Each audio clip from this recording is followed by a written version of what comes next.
بسم اللہ الرحمن الرحیم. اذا غاب الولی الاقرب غیبة منقطعة جاز لمن هو ابعد منه ان یزوجہ. جب ولی اقرب ایسا غائب ہو جس کی کے غائب ہونے کو کیا سمجھا جائے؟ غیبت منقطعہ سمجھا جائے. یعنی غیبت منقطعہ کے ساتھ کوئی ولی اقرب غائب ہے. غیبت منقطعہ کی تفسیر خود آگے آتی ہے. یعنی اس طور پر غائب ہے کہ اس سے مشورہ نہیں لیا جا سکتا، اس کو اطلاع دے کر اس سے کوئی خبر جلدی وصول نہیں کی جا سکتی. اس کو غیبت منقطعہ کہتے ہیں. آگے لوگوں نے اس کی تعریف الگ الگ کر دی ہے، لیکن بہرحال اتنا سمجھو کہ ولی اقرب اتنے فاصلے پر ہے، ایسے غائب ہے کہ اس سے مشورہ نہیں لیا جا سکتا. جاز لمن هو ابعد منه ان یزوجہ، تو ولی اقرب کے سے جو بعید تر ہے اس کے لیے جائز ہے کہ اس بچی کا نکاح کرا دے. دیکھیے اس میں اصول ہے. اصول یہ ہے کہ ہم نے دو چیزوں کو دیکھنا ہے. ایک ہم نے عصبی کو دیکھنا ہے، عصوبت کو، اور ایک ہم نے شفقت کو دیکھنا ہے. کس کو دیکھنا ہے؟ شفقت کو دیکھنا ہے. لہذا جہاں یہ دونوں چیزیں جمع ہو جائے تو وہاں ٹھیک ہے، دونوں پر عمل کر لیں گے، بہتر ہے. لیکن جہاں ان دونوں کے درمیان ٹکراؤ آ جائے تو پھر ترجیح کس کو دیں گے؟ ایک رائے یہ ہے کہ پھر عصوبت کو ترجیح دیں گے، اور ایک رائے یہ ہے کہ نہیں، پھر شفقت کو ترجیح دیں گے. کس کو ترجیح دیں گے؟ شفقت کو ترجیح دیں گے. ایک دوسری بات یہ سمجھ لے کہ بھائی یہ جو ولایت ہے نا، یہ مفاد کے ساتھ وابستہ ہے، شفقت کے ساتھ وابستہ ہے. ٹھیک ہے. اب ایک شخص آپ کے بہت ہی قریب ہے لیکن وہ آپ کے کسی کام آنے والا نہیں ہے. دوسرا آدمی رشتہ داری کے اعتبار سے بعید ہے لیکن وہ آپ کے کام آنے والا ہے اور جس سے آپ بر وقت فائدہ اٹھا سکتے ہیں، اس سے مشورہ آپ لے سکتے ہیں وغیرہ وغیرہ. تو پھر آپ کے لیے کون سا زیادہ نفع بخش ہے، کون سا زیادہ مفید ہے؟ وہ دور ہی صحیح لیکن آپ کے لیے کیا ہے؟ فائدہ مند ہے. ٹھیک ہے. تو اس اصول کو یہاں چلاتے ہیں اور اس مسئلے کو ذکر کرتے ہیں. کہتے ہیں اذا غاب الولی الاقرب غیبۃ منقطعہ، جب ولی اقرب غیبت منقطعہ کے ساتھ غائب ہو، جاز لمن هو ابعد منه، تو جو بعید تر ہوتا ہے اس کے لیے جائز ہے ان یزوجہ، کہ وہ اس کے ماتحت میں جو بچہ یا بچی ہے اس کا نکاح کرا دے. وقال زفر، امام زفر فرماتے کہ لا یجوز، یہ جائز نہیں ہے کہ ولی اقرب کی جگہ ولی ابعد لے لے جبکہ ولی اقرب خود زندہ ہو، موجود ہو. اب بات سمجھ میں نہیں آئی کہ جب تک ولی اقرب زندہ ہے تب تک ولی ابعد اس کی جگہ نہیں لے سکتا. لأن ولایت الاقرب قائمۃ، اس لیے کہ اقرب کی ولایت قائم ہے. لأنها تثبت حقا له صيانة للقرابة، اس لیے کہ اس کو جو یہ ثابت ہے نا قرابت، تثبت حقا له، یہ بطور حق کے اس کے لیے ثابت ہے. صیانة للقرابة، قرابت کو محفوظ بنانے کے لیے. ٹھیک ہے. فلا تبطل بغیبته، لہذا اس کی غائب ہونے کی وجہ سے یہ جو حق ہے ولایت کا یہ باطل نہیں ہوگا. ولہذا لو زوجها حيث هو جاز، یہی وجہ ہے کہ امام ظفر فرماتے ہیں کہ یہ ولی اقرب جہاں کہیں پر بھی ہو وہ اپنے بچے یا بچی کا نکاح کر دیتا ہے. وہ جازا، تو وہ نکاح کیا ہوتا ہے؟ جائز ہے. ولا ولایت للابعد مع ولایته، لہذا جب اقرب کی ولایت موجود ہے تو ابعد کی ولایت باقی، ابعد کی ولایت نہیں ہوگی. ولنا، ہم کہتے ہیں ان هذه ولایت نظریۃ، یہ جو ولایت ہے کہ دوسرے کے اوپر کوئی اپنا جو ہے حکم چلا رہا ہے اور اس کو ہم نے برداشت کر لیا ہے. یہ کس بنا پر برداشت کیا ہے؟ شفقت کی بنا پر برداشت کیا ہے، مفاد کی بنا پر برداشت کیا ہے، مصلحتوں کی وجہ سے ہم نے کیا کیا ہے؟ اس کو قبول کیا ہے، مانا ہے. لیکن ولیس من النذر التفویض الی من لا ينتفع برأیہ، لیکن یہ کوئی مفاد کی بات نہیں ہے، یہ کوئی مصلحت کی بات نہیں ہے کہ آپ یہ ولایت ایسے آدمی کے سپرد کر دیں جس کی رائے سے کوئی نفع نہیں لیا جا سکتا. ففوضناه الی الابعد، لہذا ہم نے اس کو سپرد کر دیا اس سے بعید تر آدمی کی طرف، ٹھیک ہے، لیکن چونکہ اس کی رائے سے نفع لیا جا سکتا ہے، بر وقت ضرورت اس کی طرف رجوع کیا جا سکتا ہے، وہ رشتے کے اعتبار سے دور ہی صحیح، رشتے کے اعتبار سے دور ہی صحیح، لیکن مفید تو ہے، مشورہ تو دیتا ہے بر وقت، اور وہ قریب ہے رشتے کے اعتبار سے قرابت میں، لیکن کیا ہے، کوئی نفع کوئی فائدہ دینے والا نہیں ہے۔ آج کل لوگوں کا حال یہ ہے، بہت سارے لوگ جو ہے نا باہر ملکوں میں، اور بیویاں یہاں ترس رہی ہوتی ہے، اور پھر طلاق کے معاملات بھی آتے ہیں، کہتے ہیں فون پر بات کی اور طلاق بھی دے دی۔ وہ ظالم، ایک تو باہر ملک میں جا کر بیٹھا ہے 2 سالوں سے 3 سالوں سے پیسہ کمانے کی اس پر، یہاں اگر بیوی کو کچھ غصہ بھی آ جاتا ہے تمہارے ساتھ بات کرنے کے لیے، فون پر یا ویڈیو کال ہو، آڈیو کال ہو، کوئی بھی کال ہو، اس پر اگر وہ غصہ کرتی ہے، اپنی شکوہ غصے کی صورت میں ظاہر کر دیتی ہے، تو تم اس کو طلاق دو گے؟ اب بات سمجھ میں آئی نہیں؟ یہ بھی معاملات۔ کل ایک واقعہ آیا، کہتے ہیں بھائی جو ہے نا افریقہ میں ہے، اس نے بھابھی کو طلاق دے، 3 طلاق دے دی۔ وہاں پر بیٹھ کے کیا کرتے ہو بیوی کو یہاں چھوڑ کر؟ بہرحال یہ معاملات بہت زیادہ ہے۔ ففوضناه الى الابعد وهو مقدم على السلطان، لہذا ہم نے قریب تر رشتہ دار ہے اس کو چھوڑ کر بعید کی طرف گئے تاکہ اس کی رائے سے فائدہ لیا جا سکے۔ وہ مقدم علی السلطان ہے، اور یہ سلطان پر مقدم ہے، یعنی یہ ولی ابعد سلطان سے مقدم ہے۔ کیا مطلب؟ مطلب یہ ہے کہ جب ولی اقرب نہیں ہے تو پھر فیصلے کون کرے گا؟ ولی ابعد کرے گا، حاکم وقت نہیں کرے گا۔ بات آئی سمجھ میں؟ جبکہ امام شافعی رحمہ اللہ کا مسلک یہ ہے کہ جب ولی اقرب موجود ہے، زندہ ہے، لیکن وہ فی الحال کوئی فیصلہ نہیں کر سکتا غیبت منقطع ہونے کی وجہ سے، تو پھر وقت کا حاکم اور حکمران جو ہے اس کا فیصلہ کرے گا، اس بچی اور بچے کا۔ کما اذا مات الاقرب، یہ ایسا ہے جیسے کہ اقرب جب فوت ہو جائے تو پھر ان حضرات کا مسلک یہ ہے کہ اب اختیار کس کے پاس جائے گا؟ حاکم کے پاس، جبکہ ہمارا مسلک یہ کہ نہیں، اب ولی ابعد کے پاس جائیں گے، ٹھیک ہے۔ وَلَوْ زَوَّجَ حَيْثُ هُوَ فِيهِ مُنِعَ، یہ امام ظفر کو جواب دے رہے ہیں۔ امام ظفر نے فرمایا تھا کہ جب اقرب موجود ہے، زندہ ہے، تو پھر ابعد کو اختیار حاصل نہیں ہے، اور یہی وجہ ہے کہ حضرت فرماتے ہیں کہ اگر دوسری جگہ میں غیبت منقطع کے ساتھ بھی یہ آدمی اپنے اس بچے اور بچی کا نکاح کسی کے ساتھ کر دیتا ہے تو وہ نافذ ہو جائے گا، جائز ہو جائے گا۔ یہ انہوں نے اپنی ایک دلیل پیش کی تھی، اس دلیل کا جواب دے رہے ہیں۔ وَلَوْ زَوَّجَ حَيْثُ هُوَ فِيهِ مُنِعَ، اگر اس نے اس جگہ اس کا نکاح کر دیا جہاں پر وہ ہے تو یہ ممنوع ہے۔ یہ کیا ہے؟ یعنی امام ظفر رحمہ اللہ نے اپنی دلیل کی بنیاد جس مسئلے کے اوپر رکھ دی تھی وہ کیا ہے؟ مسئلہ تسلیم شدہ نہیں ہے۔ وہ مسئلہ کیا ہے بھائی؟ جواب آپ مد مقابل کے ساتھ جب بحث کرتے ہیں نا تو بعض دلائل مسلمات کے قبیل سے ہوتے ہیں۔ مسلمات کے قبیل سے ہونے کا مطلب یہ ہوتا ہے کہ وہ ایسی دلیل لے کر آتے ہیں جس کو آپ بھی تسلیم کرتے ہیں اور جو آپ کا مد مقابل ہے اس کو بھی وہ بھی تسلیم کرتا ہے۔ اس کو کہتے ہیں الاستدلال بالمسلمات۔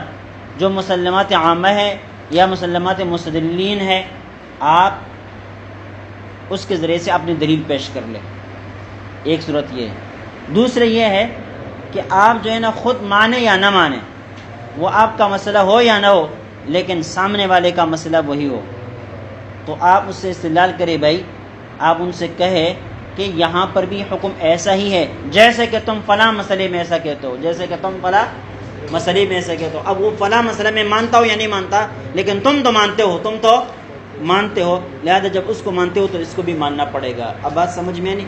ایک دلیل دینے کی ایک طریقہ یہ ہے، ایک پہلا والا طریقہ، اور یہ دوسرا یہ طریقہ۔ اب امام ظفر رحمہ اللہ نے ان حضرات کے خلاف جو دلیل قائم کی نا وہ دوسری والی دلیل تھی، وہ دوسری والی دلیل، ٹھیک ہے، کہ بھائی آپ اس کی ولایت کیوں نہیں مانتے؟ ماننی پڑے گی۔ کیوں؟ اس لیے کہ اگر یہ کسی اور جگہ بیٹھ کر اس بچی اور بچے کا نکاح کسی سے کر دیتا ہے تو وہ نکاح جائز ہے. وہ نکاح کیا ہے؟ جائز ہے. جب نکاح جائز ہے تو ولایت باقی ہے. اگر ولایت باقی نہ ہوتی تو نکاح بھی جائز نہ ہوتا. یہ امام ظفر نے ہمارے خلاف کیا کیا؟ احتجاج کیا، استدلال کیا. تو جواب دے رہے کہ امام ظفر آپ جس مسئلے سے استدلال کر کے ہمارے سامنے پیش کر رہے ہیں وہ مسئلہ ہی ہم نہیں مانتے. ہم مسئلہ وہ مانتے ہی نہیں ہیں، وہ ممنوع ہے. کیوں؟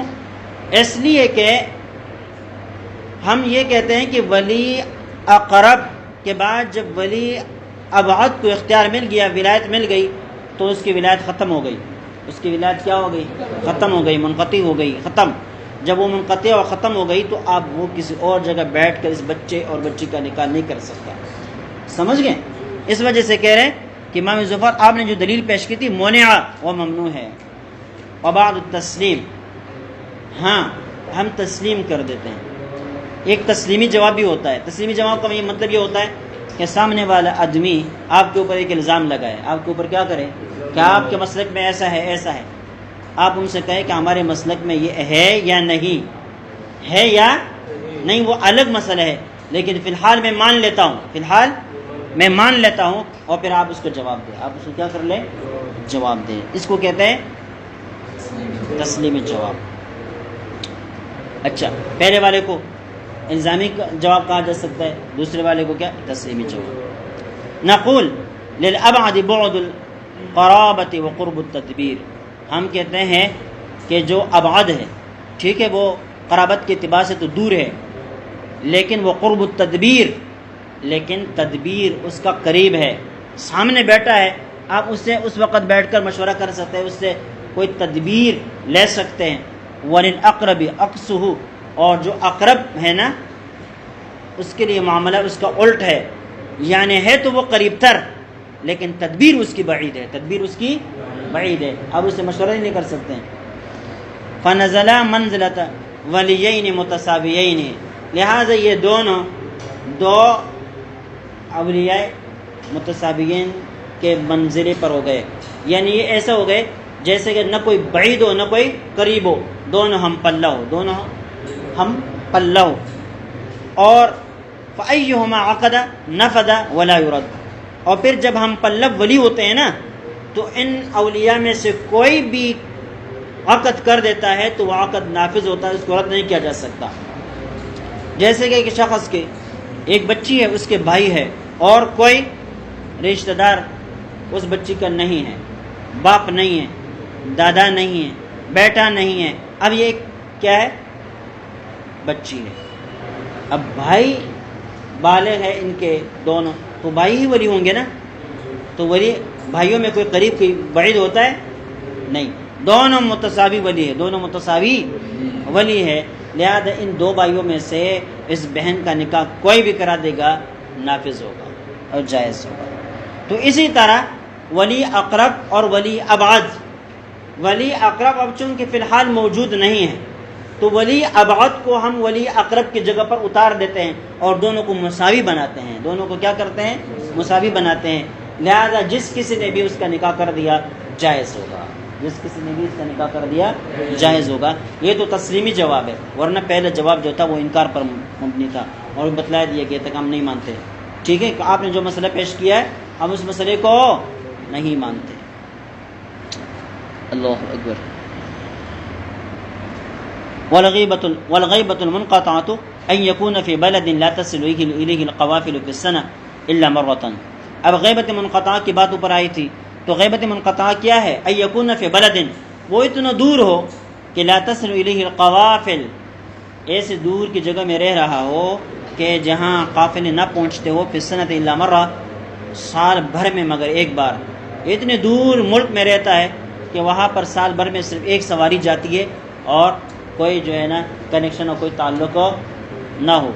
یہ اپنے زمانے کی بات کر رہا ہے، اس زمانے میں ٹیلی فون کا وہ نہیں تھا، سمجھ گئے، نظام نہیں تھا وغیرہ وغیرہ، جہاز نہیں تھے اور ہوائی جہاز بھی نہیں تھے اور سمندری جہاز بھی نہیں تھے وغیرہ وغیرہ. تو ایسا ہوتا تھا کہ لوگ غائب ہو گئے، پھر چلے گئے دوسرے ملک میں چلے گئے، پھر ان سے رابطہ کرنا ناممکن ہو جاتا تھا. یا تو یہ واپس آ جاتے تھے یا یہ یہاں سے ان کے پاس چلے جاتے تھے، تب باتوں کا تصور ہوتا ورنہ نہ ہوتا۔ تو اس وجہ سے کہہ رہے ہیں کہ اگر وہ اتنا دور چلا گیا ہے کہ وہاں سال بھر میں صرف ایک سواری آتی جاتی ہے اور کوئی تصور نہیں ہے۔ وہ اختیار القدوری، یہ جو تعریف کی ہے غیبت منقطع کی، یہ قدوری نے کی۔ کس نے کی ہے؟ امام قدوری نے کی ہے۔ وقیل ادنا مدت السفر، اور ایک قول یہ ہے کہ سفر کی کم از کم مدت جو ہے یعنی 3 دن اور 3 رات، وہی غیبت منقطع ہے۔ لأنها لا نہایت لأقصاہ، اس لیے کہ سفر کے لیے طوالت کے اعتبار سے کوئی، دوری کے اعتبار سے کوئی انتہا نہیں۔ سفر آپ مشرق سے شروع کر کے مغرب تک پہنچ جائے، اس کے لیے کوئی انتہا مقررہ نہیں کر سکتے۔ وہ اختیار بعض المتاخرین، یہ بعض متاخرین کا اختیار کردہ مسئلہ ہے۔ وقیل اذا کان بحال، تیسری تعریف کر رہے ہیں۔ وقیل تیسری تعریف اذا کان بحال یفوت الکف باستطلاع رأیہ، کہ وہ اس حال پر ہو کہ اگر اس کی رائے پر مطلع ہونا چاہے تو ادھر کف اور ہمسر جو رشتہ ملا ہے، یہ رشتہ کیا ہو جائے گا؟ ہاتھ سے نکل جائے گا۔ مثال کے طور پر ایک رشتہ آپ کے سامنے آیا، رشتے والے نے آپ سے کہا کہ بھائی ہمیں 3 دنوں کے اندر اندر آپ ہاں یا نہ میں جواب دینا ہے۔ اب جو غیبت منقطع پر ہے، جن سے کوئی رابطہ ہی نہیں ہو سکتا، ٹھیک ہے، جس سے آپ رائے نہیں لے سکتے 3 دنوں کے اندر اندر یا 4 دنوں کے اندر اندر، یا بر وقت ضرورت آپ ان سے رائے نہ لے سکے، بس سمجھو کہ یہ کیا ہے؟ غیبت منقطع ہے۔ ایک شخص گھر سے یہاں نکلا اور بفرزون میں کسی قریب کے علاقے میں ادھر کوئی کمرہ کرائے پر لے لیا اور چپکے سے اس میں رہتا ہے، صبح سویرے گھر سے نکلتا ہے، شام رات کے اندھیرے میں آتا ہے، وہ ادھر بفرزون ہی میں ہے، لیکن اس سے آپ کا کوئی رابطہ نہیں ہے، تو یہ بھی غیبت منقطع ہے آپ کے حق میں۔ اگرچہ یہاں آپ کے ادھر بھی آ جا سکتے ہیں، سمجھ کے ہو سکتا ہے کہ وہ دوسری گلی میں ہو، لیکن چونکہ اس کی رائے آپ حاصل نہیں کر سکتے، لہذا آپ کے حق میں یہ ایسا ہے جیسے کہ غیبت منقطع ہو۔ لہذا یہ وہ اقرب الی الفقہ، کہتے ہیں یہی بات فقہ اور فہم کے زیادہ قریب ہے، کہ اصل مقصد یہ ہے کہ رائے لی جا سکے، جب رائے نہ لی جا سکے بس وہ غیبت منقطع ہے، ٹھیک ہے۔ لأنه لا نظر، اچھا یہاں جو کہہ رہے ہیں اقرب الی الفقہ، یہ فقہ کے زیادہ قریب ہے علم کے اعتبار سے اور دلائل کے اعتبار سے۔ لأنه لا نظر في ابقاء ولایته حينئذ، اس لیے کہ اب اس کی ولایت کو باقی رکھنے میں کوئی مفاد نہیں ہے، کوئی شفقت کی بات نہیں ہے۔ وإذا اجتمع في المجنونة أبوها وابنها فالولي في إنكاحها ابنها، ایک مجنونہ لڑکی عورت ہے، پہلے سے شادی شدہ ہے، بچے بھی ہے اس کے، اب بات سمجھ میں نہیں، شوہر مر گیا یا اس کو طلاق دے دی گئی، اب کسی اور جگہ نکاح کرنا چاہتی ہے، لیکن ہے مجنونہ، پاگل ہے، کیا ہے؟ پاگل ہے۔ اب بات سمجھ میں نہیں، مجنونہ اس لیے کہہ رہے ہیں کہ اگر مجنونہ نہ ہوگی تو پھر اپنا نکاح خود کرے گی، خود کرے گی، سمجھ گئے، لیکن چونکہ خود کر نہیں سکتی، مجنونہ ہے، تب اس کا نکاح کون کرائے؟ بیٹے کرائے یا باپ کرائے؟ تو کہتے فالولی فی انکاحها ابنها۔ ایک مرتبہ ہم مسجد میں بیٹھے ہوئے تھے، تو ایک آدمی جو ہے نا عشاء کی نماز پڑھ کر افسردہ بیٹھا ہوا تھا، پیٹھی وال تھا، موٹا آدمی تھا، تو امام صاحب اس کو بلایا، جان پہچان تھی، بھائی کیا ہو گیا غم کے اندر بیٹھے ہوئے ہو؟ تو امام صاحب کے پاس آئے، کہنے لگا یار میں نے دوسری شادی کر دی اور وہ دوسری پاگل نکلی۔ کیا نکلی؟ پاگل نکلی۔ ہم نے کہا کیسے پاگل نکلی؟ کہنے لگا عجیب قسم کی بات کی، کہتے میں جب پہلی بیوی کے پاس میری باری ہوتی ہے رات، تو یہ باہر بیٹھی رہتی ہے، اور جب میں کمرے سے باہر نکلتا ہوں کہتے ہیں کیسے لگی آپ کو؟ اللہ اکبر۔ تو جو ہے نا سارے دن کہتے ہیں بس انتظار میں بیٹھی رہتی ہے اور اس قسم کی باتیں کرتی رہتی ہے، تو وہ بیچارہ جو ہے نا بہت وہ تھا۔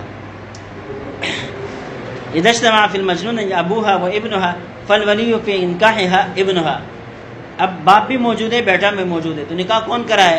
تو کہتے ہیں بیٹا کرائے۔ فی قول ابی حنیفہ و ابی یوسف، امام ابو یوسف امام ابو حنیفہ رحمۃ اللہ کے نزدیک۔ وقال محمد ابوها، امام محمد فرماتے ہیں کہ نہیں، باپ ان کا نکاح کرائے، لأنه اوفر شفقۃ، اس لیے کہ باپ کی شفقت بیٹی کے اوپر زیادہ ہوتی ہے، اولاد کے اپنے اتنے شفقت اپنے والدین کے ساتھ نہیں ہوتی جتنے کہ کیا ہے والدین کی شفقت اپنے بیٹوں کے ساتھ ہوتی ہے من الابن بیٹے سے. ولہما یہ حضرات فرماتے ہیں ان الابن والمقدم فی العصوبہ کہ ابن عصوبت میں مقدم ہے کہ جب ایک میت کا باپ بھی موجود ہو اور بیٹا بھی موجود ہو تو باپ کو تو متعین حصہ دے دیا جاتا ہے اور باقی بطور عصوبت کے کون لیتا ہے؟ بیٹا لیتا ہے. وہذہ الولایہ مبنیۃ علیہا اور یہ ولایت اسی کے اوپر کیا ہے؟ مبنی ہے. ولا معتبر بزیادت الشفقت اور زیادت شفقت کا اعتبار نہیں ہے کأب الام مع بعض العصبات جیسے کہ نانا ہو مع بعض العصبات دوسرے عصبات کے ساتھ. اب دیکھیں ایک طرف نانا ہے دوسری طرف چچا ہے. نانا کی شفقت اپنے نواسے کے ساتھ چاچے سے زیادہ ہوتی ہے ٹھیک ہے لیکن اس کے باوجود بھی نانا کو ان عصبوں کی موجودگی میں کچھ نہیں ملتا اور ولایت نانا کو حاصل نہیں ہوتی بلکہ عصبہ کو حاصل ہوتی ہے. تو پتہ چلا کہ شفقت کو نہیں دیکھیں گے عصوبت کو دیکھیں گے. کس کو دیکھیں گے؟ عصوبت کو دیکھیں گے. یہ امام صاحب کے اصول ہے. اس میں بہتر طریقہ یہ ہے کہ باپ اپنے بیٹے کو اجازت دے دے کہ تم جو ہے نا میری بیٹی کا نکاح کراؤ یعنی اپنی ماں کا نکاح کرا دو. اب بات سمجھ میں آئی نہیں ہے. اب اگر حق حاصل ہو باپ کو تو باپ نے جب اجازت دے دی بیٹے کو تو وکیل بن گیا بیٹا کر سکتا ہے نکاح. اگر حق حاصل ہو بیٹے کو تو بیٹے نے کر ہی دیا. اب بات سمجھ میں نہیں یا بطور اصیل کے کر دیا یا بطور وکیل کے کر دیا لیکن نکاح اس نے کر دیا دو طرفہ ٹھیک ہے ہو گیا. فصل فی الکفاء ہمسری یہ پہلے بھی عنوان قائم کر دیا تھا لیکن چونکہ اس کے مسائل خصوصی طور پر الگ اہمیت کے حامل ہے دوبارہ عنوان قائم کرتے ہیں. فصل فی الکفاء ہمسری کے حوالے سے یہ مسائل ذکر کر رہے ہیں. الکفاءۃ فی النکاح معتبرۃ نکاح کے اندر ہمسری کفاءت کہتے ہیں ہمسری کو ہم پلہ کو مساوی کو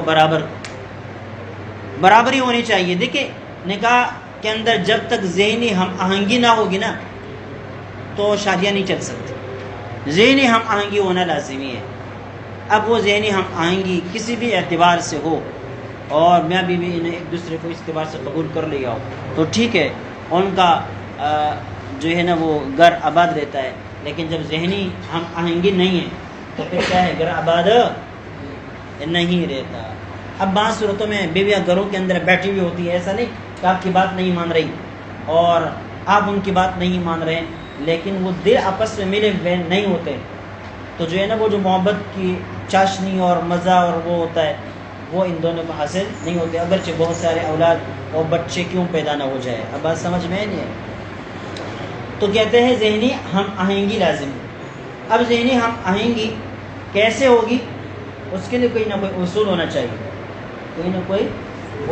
چاہیے تو انہیں اصولوں کو یہاں ذکر کر لیتے ہیں اور اسی کو ہم کفاءت سے تعبیر کر دیتے ہیں. کفاءت سے ہمسری سے ہم پلگی سے تعبیر کرتے ہیں. الکفاءۃ فی النکاح معتبرہ یہ جب ایک عالم دین عالمہ لڑکی کی شادی احکام جو ہے نا جاہل آدمی سے ہو جاتی ہے ان پڑھ سے جاہل آج کل کوئی نہیں ہے البتہ یہ ہے کہ غیر عالم کے ساتھ. اب بات سمجھ میں اب ان کی سوچ کچھ اور ہوتی ہے ان کی سوچ کچھ اور ہوتی ہے. اب بنتی نہیں ہے ان کے تعلقات اور ان کی جو ہے نا وہ کیا کہتے ہیں جو آپس میں محبتیں ہیں وہ پروان نہیں چڑھتی. اس طرح دیگر معاملات ہیں. ایک تعلیم یافتہ لڑکی کی شادی جب گنوار کے ساتھ ہو جاتی ہے تو پھر بھی ان کا یہ معاملہ ہوتا ہے ٹھیک ہے. تو اس طرح کہتے ہیں کہ ہم آہنگی ہونی چاہیے. اس ہم آہنگی کو یہ ظاہر کرتے ہیں کفاءت اور کس کی ہمسری اور ہم پلگی کی صورت میں. دیکھیں کہتے ہیں الکفاءۃ فی النکاح معتبرہ نکاح کے اندر کفاءت معتبر ہے. قال الا لا یزوج النساء الا الاولیاء ولا یزوجن الا من الاکفاء. فرمایا کہ عورتوں کی نکاح نہ کرائے مگر ان کے ولی انہیں کے نکاح کرائے. ولا یزوجن الا من الاکفاء اور ان کی شادیاں نہ کرائی جائے مگر ہمسروں کے ساتھ. ان کی شادیاں ہمسروں کے ساتھ کرائی جائے. بہت سارے لوگ صرف اور صرف اپنے رشتے اور ذاتی مفادات پالنے کے لیے بچوں کے رشتے. کہتے فلاں خاندان کے ساتھ ہمارا تعلق ختم ہو رہا ہے, اب دوبارہ کس طرح پیدا کیا جائے؟ کہتے چلو رشتہ کرتے ہیں. کیا کرتے ہیں؟ ان کے ساتھ کوئی نہ کوئی رشتہ کرتے ہیں تاکہ یہ خاندان جو ایک دوسرے کے دور ہو گئے پھر قریب آ جائے. اب بات سمجھ میں نہیں ہے. پھر قسمت ہوتی ہے, کبھی لڑکے کو پسا لیتے ہیں, کبھی لڑکی کو پسا لیتے ہیں. تو یہاں پر کیا ہو گیا؟ ذاتی مفادات کے لیے, یا لڑکی کو اس کے بینڈ چلا دیا قربانی کا, اور کبھی لڑکے کو چلا دیا. ایسا ہوتا ہے. کہتے ہیں ہم سروں میں کرا دیا کرے. وَلِأَنَّ انتظام المصالح بین المتکافئین عادۃ, اس لیے کہ مصالح کا انتظام دو ہم پلہ لوگوں میں وہ برابر اور صحیح رہتے ہیں عادی طور پر. ٹھیک ہے. اب دیکھیں اگر دو دوست ہیں نا, ایک مضبوط حق کا موٹا تازہ فربا ہے اور دوسرا کمزور ہے, اب بات سمجھ میں ہی نہیں آئے, تو وہ چھوٹا اگرچہ اپنے دوست کے ساتھ گھومتا پھرتا ہے لیکن وہ خوف کی وجہ سے گھومتا پھرتا ہے. کس کی وجہ سے؟ اس کی بات مانتا ہے تو وہ کس وجہ سے مانتا ہے؟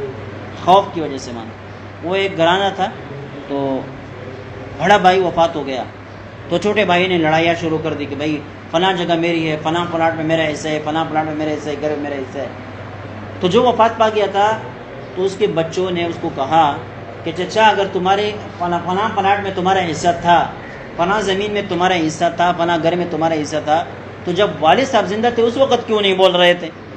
کہنے لگے بہت ظالم تھا, وہ مارتا تھا, پیٹتا تھا, ہم کچھ بھی کہہ نہیں سکتے تھے. اب بات سمجھ گئے نہیں؟ تو کبھی کبھی خاموشی اور یہ اس بنا پر بھی ہوتی ہے. سمجھ گئے؟ تو یہ ہم آہنگی نہیں ہوتی, ایک طرفہ خوف ہوتا ہے, دیش ہوتا ہے. سمجھ گئے؟ تو بتلا رہے کہ نہیں, صحیح طرح ہم آہنگی یہ تب ہوتی ہے جب دونوں ہم پلہ اور برابر ہو. پھر دونوں بالکل ایک دوسرے کے مقابل میں ہے. اگر لڑائی اور جھگڑا آ جائے تو کوئی کسی کے اوپر کمزور نہیں ہے, لیکن پھر بھی جب وہ دوستی پالتے ہیں, ایک دوسرے کی بات مانتے ہیں, تو سمجھ لینا چاہیے کہ دل سے مان رہے. کیا مان رہے؟ ورنہ کوئی کسی کا محتاج نہیں ہے. اس طرح ہم پر لگی ہوگی تو پھر احتیاج کی بنا پر رشتہ نہیں ہوگا. ان کا تعلق احتیاج کی بنا پر نہیں ہوگا بلکہ دل سے ہوگا. کس سے ہوگا؟ دل سے ہوگا. اب بعض عورتیں گھروں کے اندر بیٹھی ہوتی, بڑی مطیع اور فرمانبردار ہوتی ہے, لیکن وہ اطاعت اور فرمانبرداری ان کی مجبوری ہوتی ہے. ان کو تھوڑا سا بھی آپ جگہ دے دے, وہ کیا ہے, تھوڑا سا موقع دے دے تو پھر آپ پر کچھ نہیں کرے گی, وہ اپنے لیے دوسرے راستے تلاش کرے گی. موقع جب تک نہیں مل رہا تو آپ کو برداشت کیجیے. سمجھ گئے؟ کبھی کبھی ایسا بھی ہوتا ہے. لأن الشریف تتابع ان تکون مستفرشۃ للخسیس, اس لیے کہ شریف عورت اس بات سے منکر ہوتی ہے کہ وہ کسی ادنا قسم کے آدمی کے لیے بستر بن جائے. فلا بد من اعتبارها, لہذا کفاءت کا اعتبار کرنا لازمی ہے. بخلاف شوہر کی طرف سے, بخلاف جانبها, عورت کے برخلاف. یعنی اگر عورت شوہر کا ہم پلہ نہیں ہے تو مسئلہ نہیں ہے, لیکن اگر شوہر عورت کا ہم پلہ نہیں ہے, کم درجے کا ہے, تو پھر مسئلہ پیدا ہوتا ہے. بات سمجھ میں آئی نہیں؟ یعنی الزوج مستفرشن, اس لیے کہ کیا ہے, شوہر دوسرے کو اس کو جو ہے نا وہ اپنا بچھونا بنا رہا ہوتا ہے. فلا تغیدہ دناۃ الفراش, تو فراش کی کمزوری یا رذالت یا کمنگی اس کو کوئی غصہ نہیں دلاتی, کوئی غصہ نہیں دلاتی. بعض لوگوں کو صرف لڑکی کی ضرورت ہوتی ہے, وہ کالی ہو سفید ہو کوئی بھی ہو. اب بات سمجھ میں نہیں؟ شروع میں جب جوان ہوتے ہیں تو نخرے کرتے ہیں, ایسے ہونی چاہیے, تعلیم یافتہ ہونی چاہیے, لیکن جب 30 سال کی عمر ہو جاتی ہے پھر کہتے ہیں بس خاتون ہونے چاہیے. کیا ہونے چاہیے؟ پھر خاتون ہونے چاہیے. پھر جب 30-35 سال کے ہو جاتے ہیں کہتے ہیں بس نفس عورت ہو کوئی بھی ہو. ایسا بھی ہوتا ہے. اور یہی حالت عورتوں کی بھی ہے. شروع میں جب 18 سال کی ہوتی ہے بڑی نخروں کی طرح ہوتی ہے کہ میرا شوہر تو ایسا ہونا چاہیے. جب 20 سال کی عمر ہو جاتی ہے تو ایک شرط کو کم کر دیتی ہے, ایک شرط کو کم کر دیتی ہے. جب 25 سال کی ہو جاتی ہے تو 2-3 شرطیں غائب ہو جاتی ہے, اور جب 30 سال تک پہنچ جاتی ہے پھر کہتے ہیں بس لڑکا ہونا چاہیے. سمجھ گئے؟ اور پھر خاندان یا جو ہے نا اسپیکنگ تک بات پہنچ جاتی ہے. اور جب وہ 35 سال 40 سال کی ہو جاتی ہے تو پھر کہتے ہیں کوئی بھی انسان ہو, کسی بھی زبان کا ہو, بڑا ہو چھوٹا ہو, بس ہونا چاہیے. سمجھ گئے؟ یہ ہوتا رہتا ہے. کئی لوگ میرے پاس آئے کہتے ہیں رشتہ ہے, بڑے مالدار ہیں, ارب پتی قسم کے کروڑ پتی قسم کے لوگ, رشتے نہیں ہو رہے. بھائی کیا چاہیے؟ رشتہ چاہیے. لڑکی کی عمر کتنی ہے؟ لڑکی اب بتاتے, لڑکی بتاتے, کیا بتاتے؟ ایک آدمی نے مجھے کہا ایک جگہ رشتہ آیا ہے، آپ اس کے لیے دیکھیں کہ یہ رشتہ کر لیں یا ہم نہ کریں۔ میں نے کہا نام بتائیں، تو کاغذ کے اوپر لکھا لڑکا اس کا نام، نیچے لکھا لڑکی اس کا نام۔ میں نے کہا عمر کتنی ہے؟ تو لڑکی کی عمر لکھی 45 سال اور لڑکے کا 50 سال۔ یہ ہے یہ ہے، اب تو رشتہ نہیں ہوا۔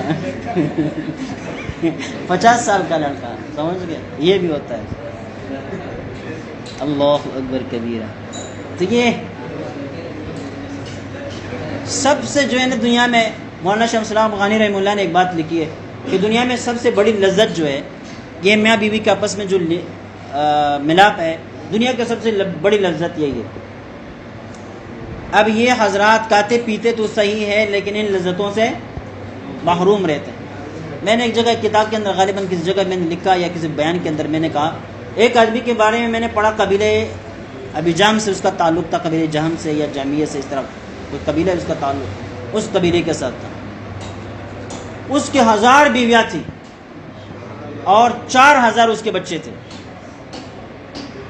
ہر بیوی سے 4 بچے۔